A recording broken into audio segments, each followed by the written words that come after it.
Good morning, Wildcats. Today is Monday, December 18th, National Twin Day. I'm Robert Santiago, and welcome to WCTZ News.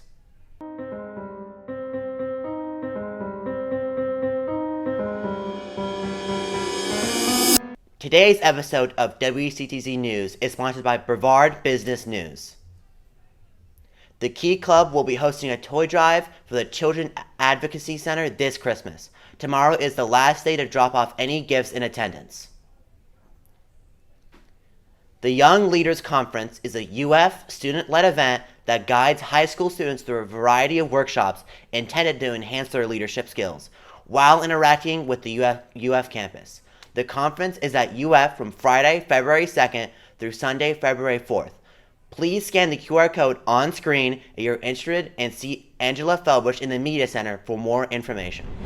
Pardon the interruption, but it's Jack Grimison. And I'm Drew Newland. And Shohei Ohtani just signed the largest contract in sports history. $700 million for Major League Baseball's Los Angeles Dodgers. What do you think about this, Drew? You know, picking up $700 million, it's impressive. But I think he definitely deserves it. Shohei is such an incredible pitcher and such an incredible batter. He is just, it's honestly unheard of what he does. Pitching and batting is not something that normally goes together in a player. But he's out there and he's going to make an incredible impact on the Dodgers.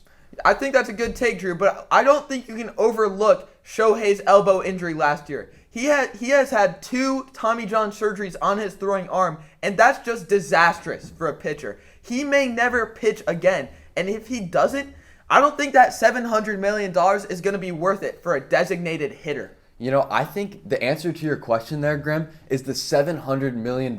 They're dropping bag on this guy. They obviously know something that we do not. I think there's undoubtedly that he is going to play and he is going to be able to pitch. He's going to be just as good as he always is, and he's going to kill it out there on the Dodgers. Well, I like that take, Drew. But now on to college football. The college football playoff teams have just been selected, and Florida State has been excluded with Alabama in. What do you think about this? You know, I think Alabama's a great team. I think that they deserve it. I think that Florida State, by going into the playoffs, would be honestly embarrassing.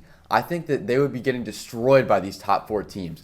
And Alabama coming in, heating up at the end of the regular season, they've been doing a great job. Jalen Milroe, honestly, looking like a Heisman candidate at the end of the season. Although he didn't get it, he's been playing great.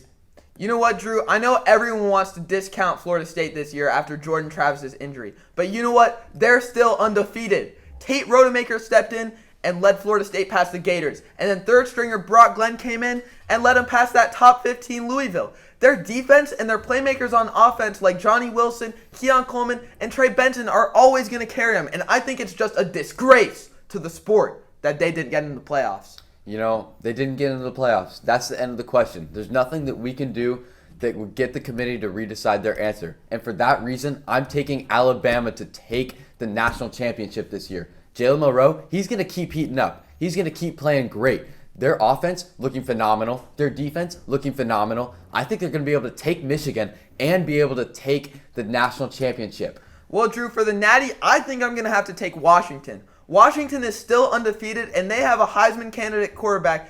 While he didn't win it, Michael Penix Jr. looked like one of the best QBs in college football. And also they have receivers and running backs who are just great, and I think their offense is unstoppable. I think they're going to find the chip this year. You know what? I guess we'll have to see. But until then, we are getting a call right now. Oh, thanks, Drew. Santa, you're the North Pole? Nick Saban is on your naughty list.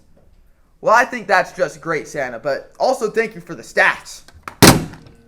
First off, we have juniors Bo Couture and Christian Rebeck dropping a combined 57 points in a win against Bayside. Also against Bayside, we have Ethan Brown Bergtold picking up 2 goals to lead West Shore to a 3-0 victory. Finally, in girls soccer, we have a 1-0 win over Holy Trinity, with 8th grader Daniela Jimenez scoring the only goal.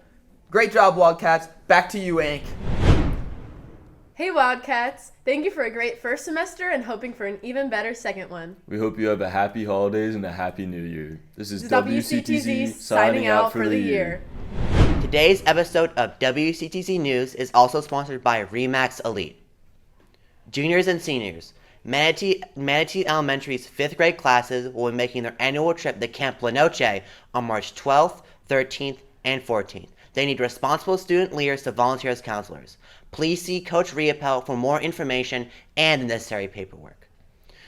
Seniors and juniors, if you are planning a college tour, you must get a pre-arranged absence from Miss Morin's office 3 days prior to your scheduled tour.